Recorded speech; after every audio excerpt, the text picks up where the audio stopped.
नमः शिवाय।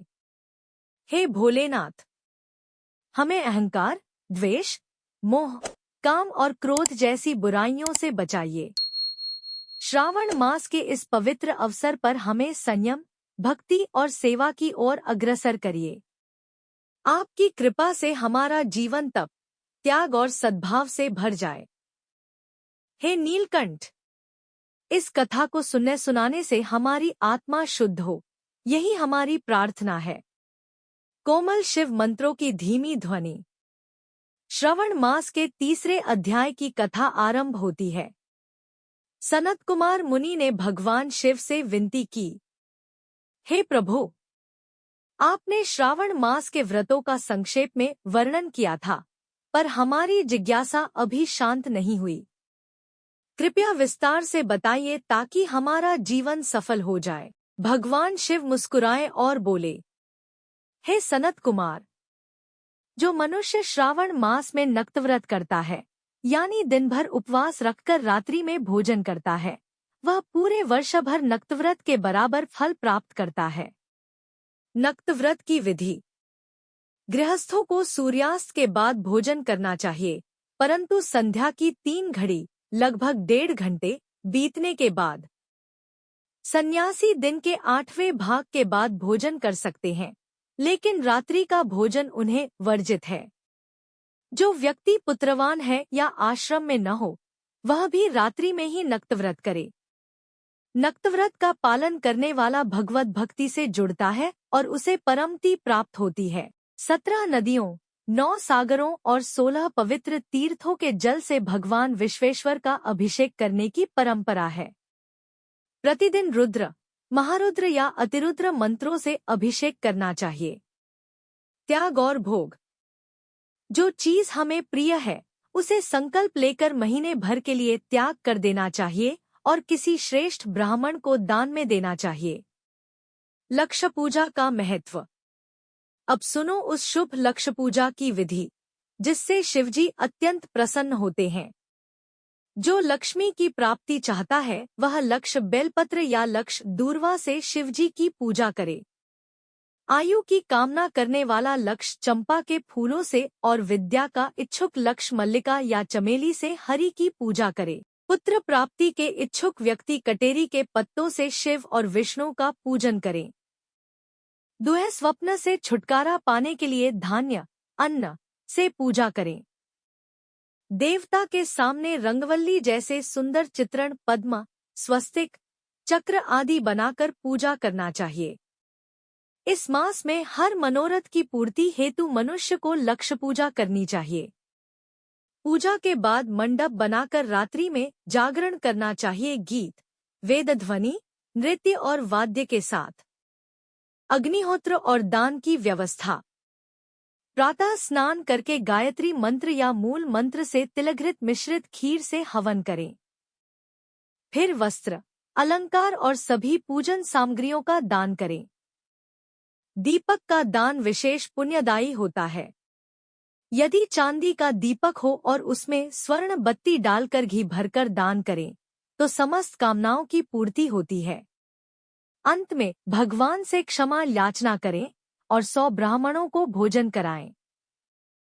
जो यह पूजा करता है, मैं उस पर अत्यंत प्रसन्न होता हूँ। जो व्यक्ति इस मास में रुद्राभिषेक करता है, उसे हर अक्षर के जप के लिए करोड़ों वर्षों तक रुद्रलोक की प्राप्ति होती है। पंचामृत अभिषेक करने वाला अमरत्व की ओर बढ़ता है। जो भूमि पर सोता है, वह अगले जन्म में रत्नों से जड़ी हुई उत्तम शया प्राप्त करता है।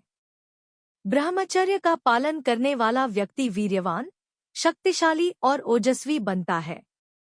मौन व्रत धारण करने वाला व्यक्ति विवादों से मुक्त होता है, विद्वान बनता है और बृहस्पति जैसी बुद्धि प्राप्त करता है। व्रत के अंत में पुस्तक और घंटा दान करने की परंपरा भी बताई गई है। हे भक्तों, श्रावण मास में रविवार का व्रत भगवान सूर्य और शिव दोनों की कृपा प्राप्ति का उत्तम अवसर है।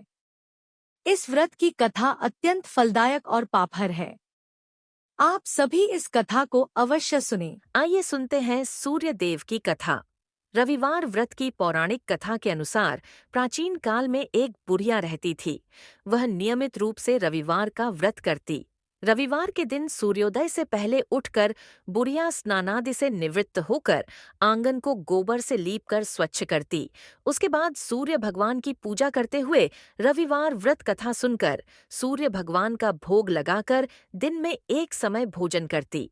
सूर्य भगवान की अनुकंपा से बुढ़िया को किसी प्रकार की चिंता एवं कष्ट नहीं था। धीरे धीरे उसका घर धन धान्य से भर रहा था। उस बुढ़िया को सुखी होते देख उसकी पड़ोसन उससे जलने लगी।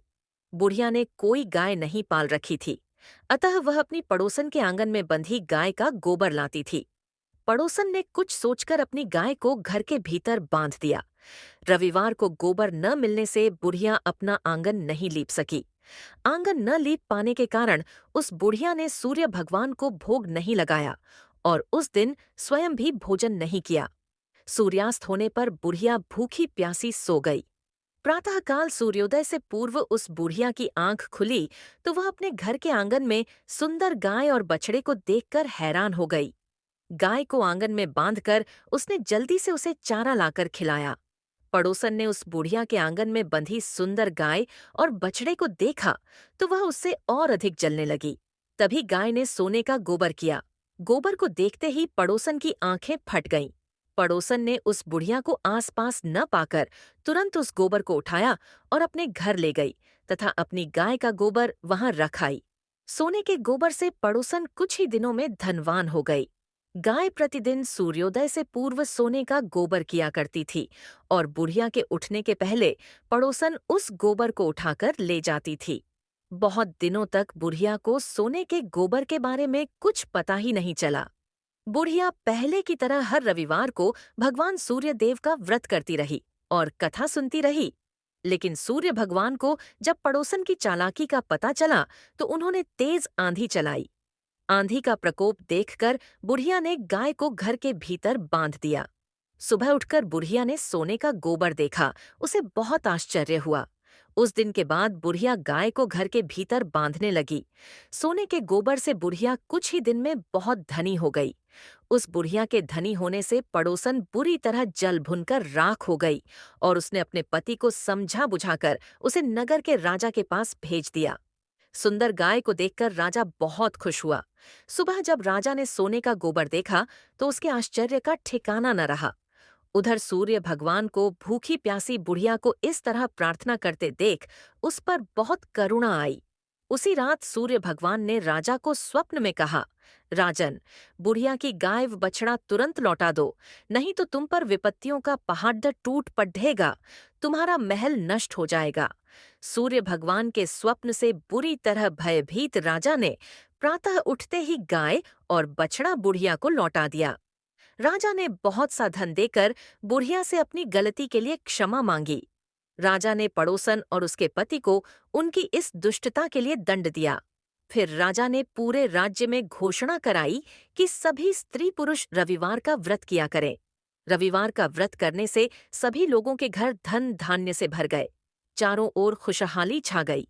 स्त्री पुरुष सुखी जीवन यापन करने लगे तथा सभी लोगों के शारीरिक कष्ट भी दूर हो गए।